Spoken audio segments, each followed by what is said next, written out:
Welcome back. I'm Michelle Bernard, and you're back here to listen to video number 9 of Lean, Happy, Healthy You, 8 Healthy Habits for Her Happy Life, read by me, Michelle Bernard, the author. I have to just be really, really honest with you. This is so much fun. I love doing this. I am a teacher in all of my heart. I feel like I can see you. I feel like you're listening. I feel like you're learning things. I feel like this is going to help your life. This is going to help you understand your choices. It's going to make you decisive. It's going to make you the authority over your life. And it gives me, I have to be honest with you, teaching is the greatest gift I've ever been given, to be able to teach. So I am grateful that you're here because I can feel you're here. Thank you for coming. I am doing something that makes me so joyful. All right, we're going. We're going to get busy. I want to show you Paper Coach. If you have not gotten this, let me thumb for a second. So this is Paper Coach, backside. That's Michelle. And Paper Coach. And this is building kind and caring relationship with my body. I wrote this last year, and I did it at the beginning of the year. Last year. This is it. It's logs and journals, and it's tracking progress points that we've talked about in my book. We're tracking our aims for the week.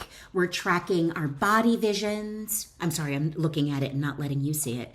But this copy is empty. I did this at the beginning of last year, and it turned my wheels. I wrote this, and I teach this to people, and then I sat down as a student of my work.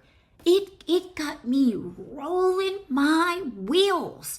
First of all, I was like, wow, I'm giving people a lot to do. But 7 weeks?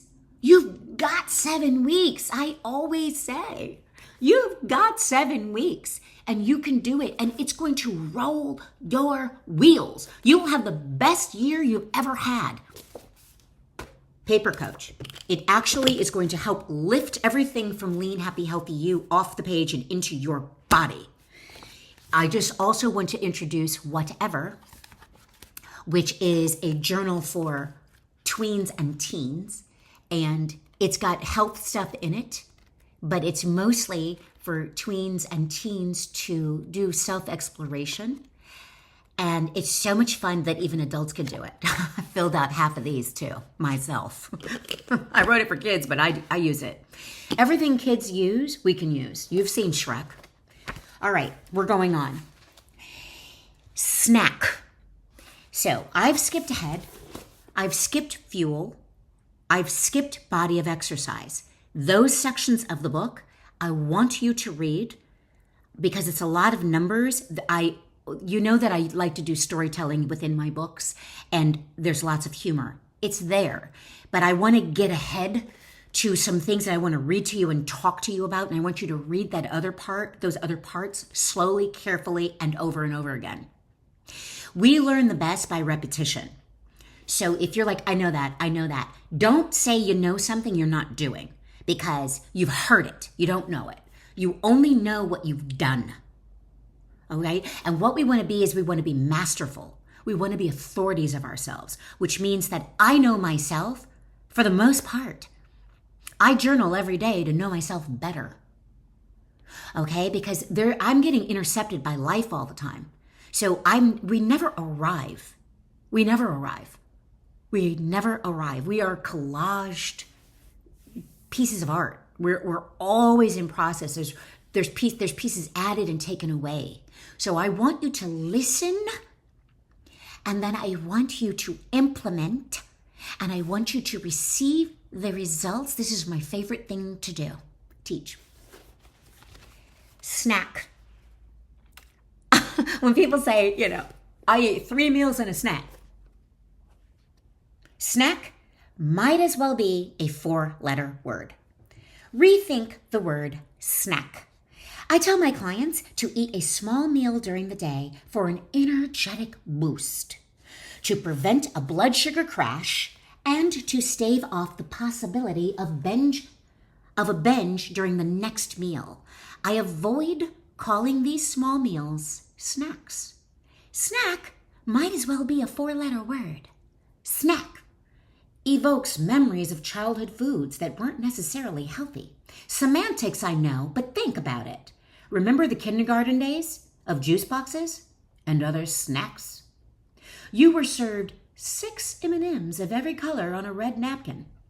Fruit cups with peel-off lids, Nilla wafers on a brown paper towel, all of them sugary treats, snacks.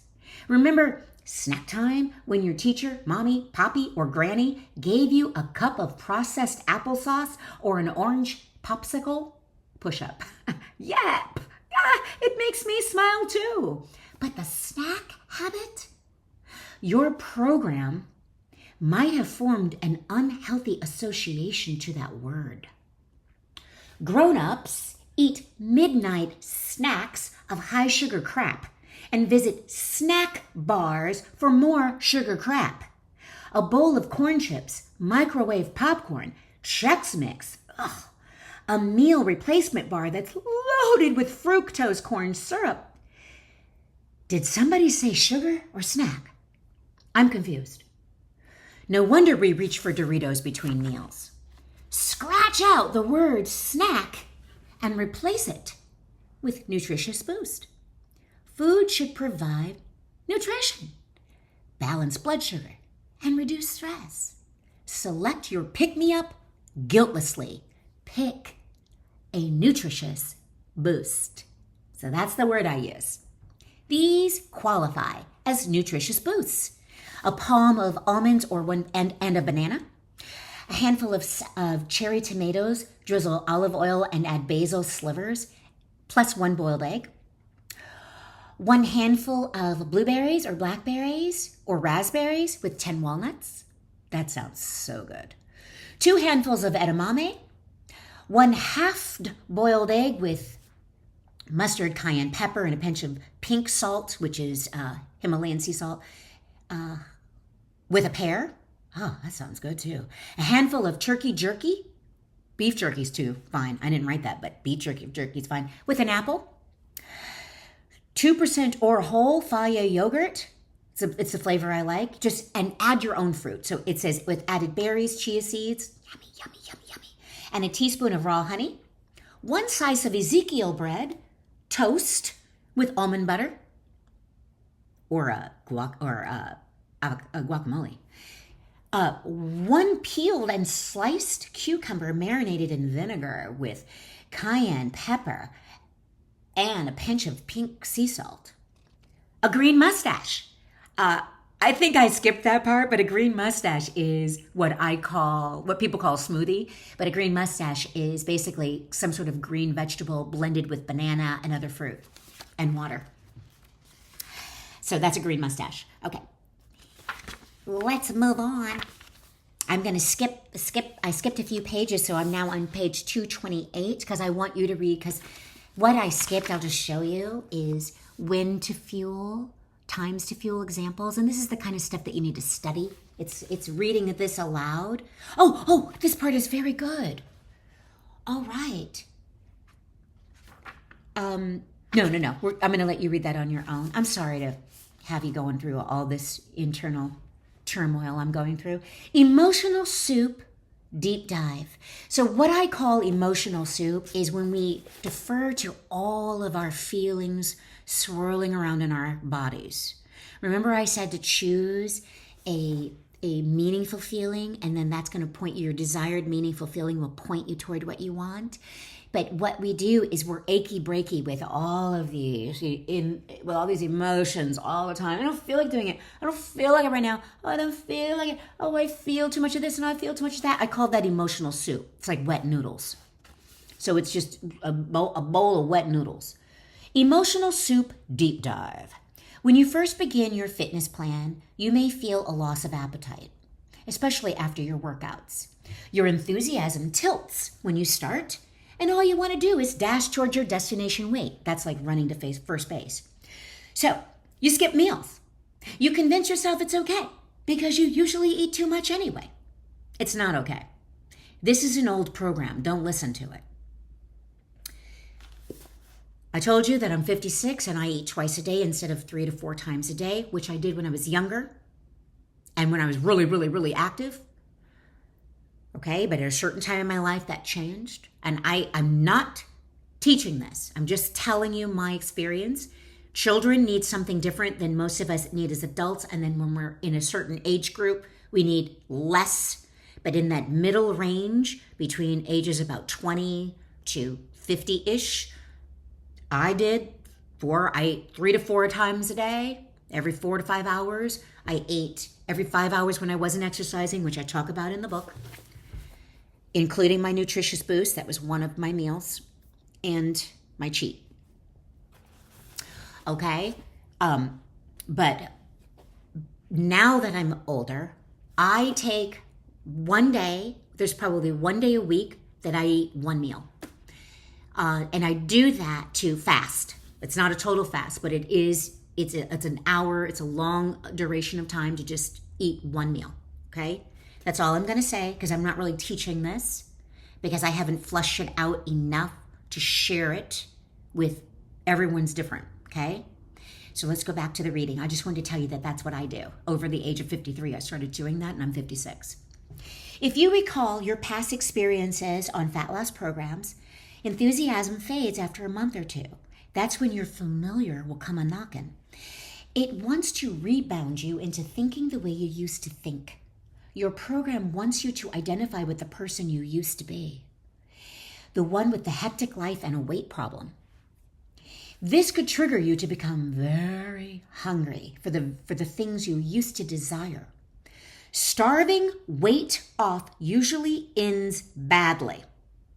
So you don't want things to be random. You want things to be set. You set a ritual and you live it. You'll probably wake up in Binge City. Binge City stays open all night and you don't need a reservation. Ready to make up for the meals you've missed. Remain consistent. Even as enthusiasm ebbs and flows, do not eat when you feel like it. Eat for fuel every 4 hours on the days you work out, every 5 hours on the days you don't. Follow the RIT. Go for nutrients. Eat all natural foods that elevate your energy, support your workouts, repair and build muscle, balance your blood sugar, and enhance your mood. Advance schedule your healthy eating plan at least 6 days out of the week. Every week, advance schedule and pre-select your nutritious boosts. Have them at home. Know what they are.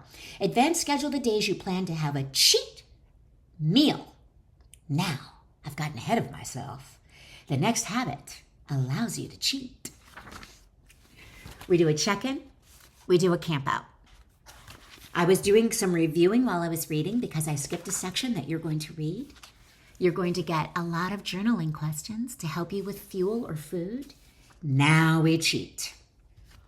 What if you get ravaged by the smell of a freshly baked chocolate chip cookie and there's no one else around? Habit number 7, eat one cheat meal each week. After you've been practicing the RIT for 5 consecutive months, you can eat a cheat meal 2 times per week. That's what I do. Handling the cravings. Diets suck the marrow out of your soul. They do. You know what usually happens when you can't stomach the diet anymore. Deprivation can unleash a feeding frenzy. With little warning, your hunger monster pops out and devours your commitment in a day. You need a healthy eating plan that works beyond a January pinky promise and beyond the organic meals they're serving at your weekend retreat. Our bodies are in constant fluctuation, ladies. Blame this on hormones and you wouldn't be wrong. If your environment, internal and external, was totally predictable, I'd say stick to an exclusive program of eating wild, garden, healthy foods every minute of every hour. Never cheat, I'd say. But if you didn't get another chance to lick hot wing sauce from your fingers, you could go insane one day at the Chinese buffet. You gotta handle those cravings. Cravings. We all get them.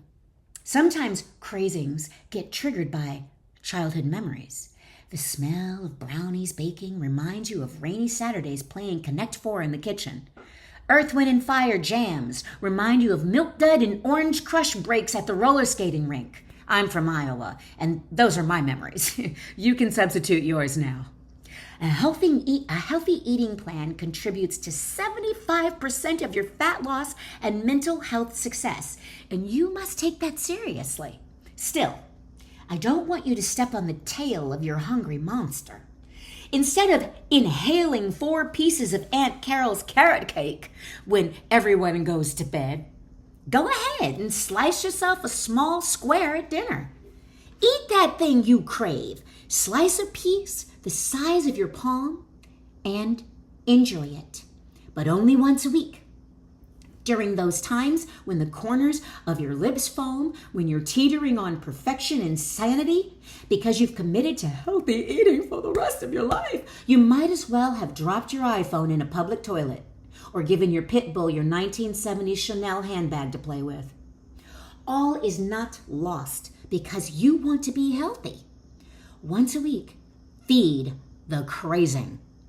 Indulge in a small portion of something you're salivating for, but only the size of one hand portion with the thumb up.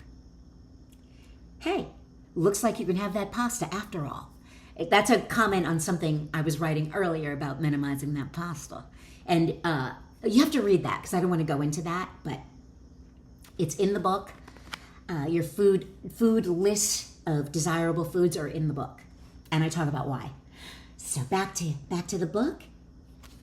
It's called cheating. I encourage it. Cap those cravings or they'll storm you. Quell the urge, erase an option for guilt, get your cheat behind you, and then get back to feeling sound about your quality decision to live healthy. During your first 2 weeks, practicing the RIT, strictly advanced schedule, and log fuel from your grocery lists of desirable foods that's in the book. Don't cheat. For the first 2 weeks, don't cheat. Thereafter, 3rd week, eat 1 cheat meal per week. And after you've practiced the ritual for 5 consecutive months, you can eat up to 2 cheat meals per week. Fitness professionals have been eating cheat meals for years, especially old school OGs like me. Back in the day, we all ate out of Tupperware and we ate our cheat meals, okay? We all ate oatmeal in the morning. All of us.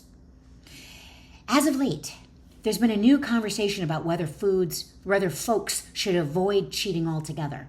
The argument likens cheating to telling an alcoholic they can have 1 drink each week. First of all, you have to eat. No one has to have alcohol.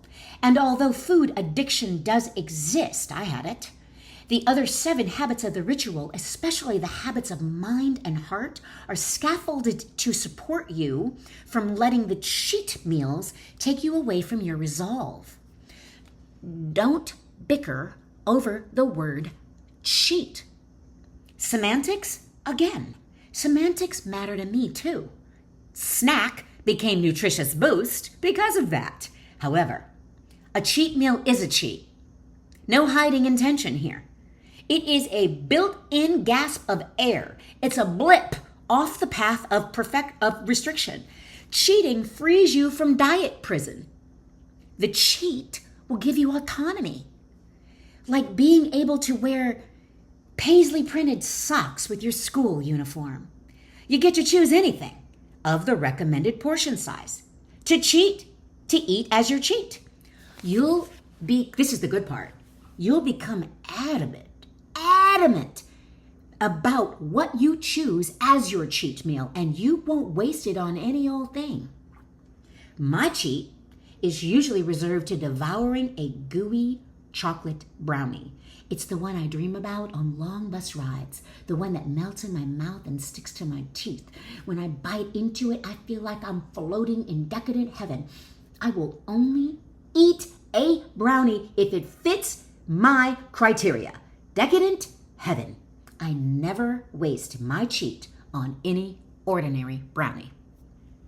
Since I've been diligently advanced scheduling my cheat meals, because I advanced schedule them, I know Friday I have one, and usually I'll have one probably Tuesday or Wednesday. So it's scheduled when I have my cheats. I buy them. We'll talk about that a little bit later. Since I've been diligently advanced scheduling my cheat meals, I don't feel pulled by this persuasion of OPOs and OPAs, other people's opinions and other people's agendas. I used to sample large bites if someone asked me to try their dish or sang a when the fork entered their mouths. Now I am super picky. I get 1 to 2 cheats per week, a dessert as well as a food I desire. I consider a cheat.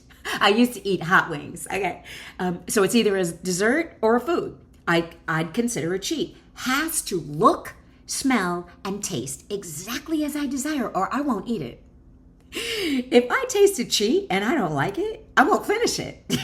I will not throw away a cheat opportunity for something I don't totally want. This has awakened me to mindful eating. It will do the same for you. Why cheat? You'll think about food differently. The longer you eat healthy, natural foods, the less your taste buds yearn to scarf back some of the old fake crap from your past programs. You'll naturally cheat less often or with smaller portions. You just give yourself that freedom and you'll cheat with smaller portions. And you won't actually even think about it as a big deal anymore because you won't be random. When you don't eat the large portion you used to devour, so when you start eating smaller portions, your program wires a new relationship. Remember, this stuff gets memorized in your nervous system. Your program wires a new relationship to those foods. Also, your confidence skyrockets when you gain self-control. After engaging in 4 to 6 workouts every week and looking fine and fit because of it, you will no longer make a pact with disappointment from inhaling a box of powdered mini donuts during your successful workout week. Are you effing kidding? Just not worth it. Okay, why cheat? You'll lose weight. Your body actually benefits if your cheat meal is a higher calorie food. All right, so in the book I talked about measuring your food with your hands, which I won't go into now. And I talked a little bit about calories and not counting them, but instead measuring your food with your hands.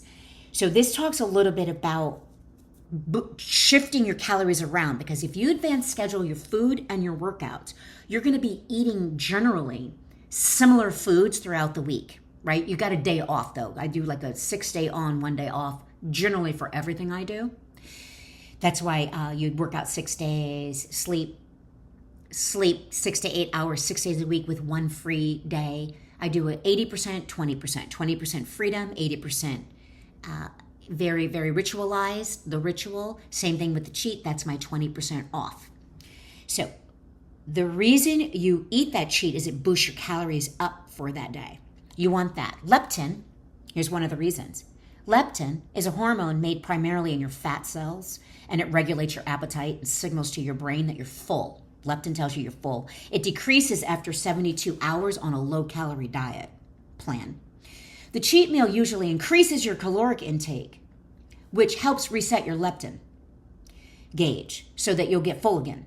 It's important to know, overeating and binging upsets the leptin, the signal that tells you to stop eating, and leptin resistance is a precursor to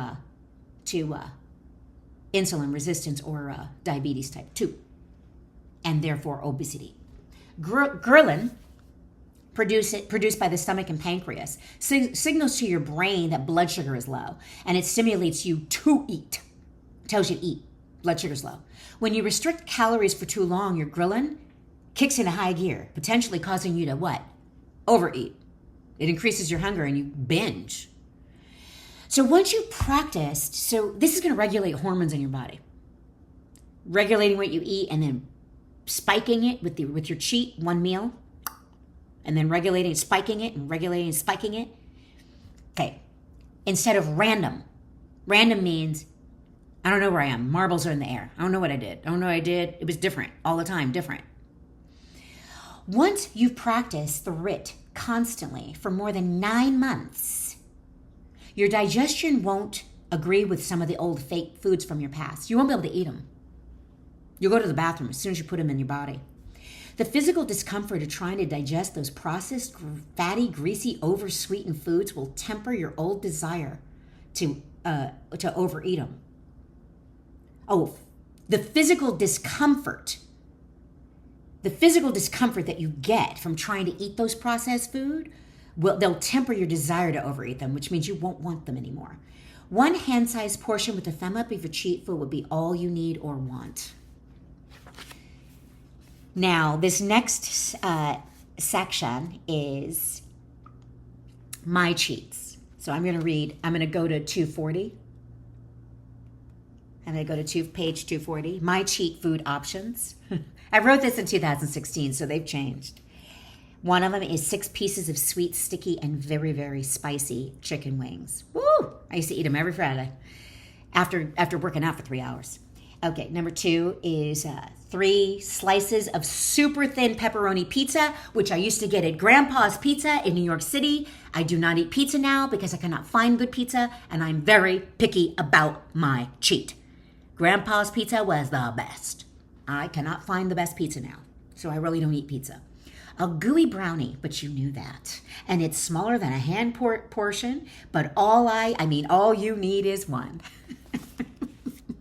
3 scoops of Ben & Jerry's chocolate chip cookie dough frozen yogurt. I'm not an affiliate for the company. I simply love that frozen yogurt. Obliging my cheat is how I bypass the urge to binge. I used to have to arm wrestle any cravings after my cheat. I don't have to arm wrestle any cravings after my cheat. I calmly get back to the business of eating for fuel. The world goes back to spinning, the clocks go back to ticking, I go back to fitness. But when I don't indulge my cheat, my craving grows a head, tail, and red claws. The craving attacks me when no one else is around to witness the fudgy streaks across my cheek. One more section. Very important, your cheat meal rules of conduct. Listen carefully. Buy your cheats on a per cheat basis. Number 1, don't grocery shop cheat meals in advance. Keep cheat meals and other crap out of your cabinets, car, locker, purse, pocket. Number 2, buy cheat foods on a per cheat basis. I'm repeating that on purpose. Number 3, don't buy the stuff you are going to eat during your cheat meals in quantities larger than the amount you're cheating with. You know why. And don't buy them till you're going to cheat with them. I'm repeating that for a reason. I wrote that. I'm repeating it over and over. I wrote that. And I'm repeating that for a reason. And number 4, there's 2 more. No matter how controversial the rules of etiquette, do not volunteer to doggy bag the uneaten or extra desserts or high sugar and fried foods from a dinner party or a holiday party get-together to eat later as your cheat. Just say no. Don't take the temptation home with you. And you know what I mean by that. We go to these parties. We already know what our 2 cheats are going to be for the week. We eat one at the party and then we bag it and take it home with us, right? Because they're like pushing it on us. You know you're going to eat that when you get home. As soon as you get home, before you go to bed. Just don't take it. Say, thank you. Don't take it. Don't take it. You'll eat it for breakfast. Don't take it. And number 5, if you eat your cheat at someone's house, you don't have to finish it if it's larger than a hand and a thumb up. No matter what anyone tells you. No one ends the starvation in Africa by finishing the large servings of toxic foods in America. There are better ways to end this crisis. Eat less. All right. Don't let the stuff that tempts you into the cravings rent space in your kitchen or they'll gobble up your might. Buy your cheat when you're ready to eat it and cheat only 1 to 2 times per week. And you got the rules on that. You got the guidelines on that, which is First 2 weeks of the RIT, just eat healthy. And I explain that, I tell you exactly what that is, okay? From the desirable foods, I explain it. And then after that, you get to have 1 cheat per week. And then 5 months in, you get to start 2 thereafter. You're practicing the RIT almost as automated after 9 months. I use 9 months because it's a gestation period. We give birth to great ideas. We give birth to new transformations. Usually 3, 6, 9. So 9 months is a good time when I would say you're probably going to have the RIT in your body, in your mind, in your heart. You'll be living it. In 9 months, you're going to give birth to a new self. Could happen in 6, but I say 9. Check in, which you'll do on your own. And then you'll camp out and you see there's some more journaling questions for you. I explain what it is to eat clean. I move on to meet your maker, which is water. All right. And then I go on to sleeping. So just to reiterate, water is to drink at least half your body weight in water ounces and sleep 6 to 9 hours, 6 nights a week. Okay? Remember that, 6 nights a week. Everything's about 80-20. So there's one day, or I give you a little blip where you're out of the RIT to do whatever, because our bodies need to not have that much restriction. But we do need to be on a program so that our lives are not completely random, especially our health life. When I come back for the next reading, we are going to be starting at page 273, part 4, trust. And it's going to be the last reading. It's going to be a good chunk. It's going to be something you must know. You must know. When you get your groove on and you start to live this exciting, healthy life, which you are now doing it, and you're going to be doing it even more so as you get this in process, and also as you get this in process. Paper coach. You start getting all of this in the works, understanding yourself, living healthy, intentionally living healthy, or for teens and tweens, whatever. Get started for teens and tweens. And then you run into the detour on the road. So the last section I'm going to read is what happens when you run into that detour. I'm going to read to you about weighing yourself. I'm going to read to you about your community and how important that is. And I'm going to read to you about hitting your goal and what happens sometimes when we hit our goals. That's in the next video. So I'm going to sit here and record it so you can chill out and watch it. You can go make yourself some iced coffee. That's what this is. It's iced coffee. And I blend it in a Vitamixer. I whip it up with a little cream and water. And I buy these a lot, but this is just, I fill a purifier, a water filter, and then I pour it in here, add it to the bottle. I let these sit in the window. I like the sun to sit on my blue bottles, and then I drink the water. I love it so much in the glass. So much. This is glass. All right. I'll see you soon. I'll be here. I'm here for you. Michelle Bernard.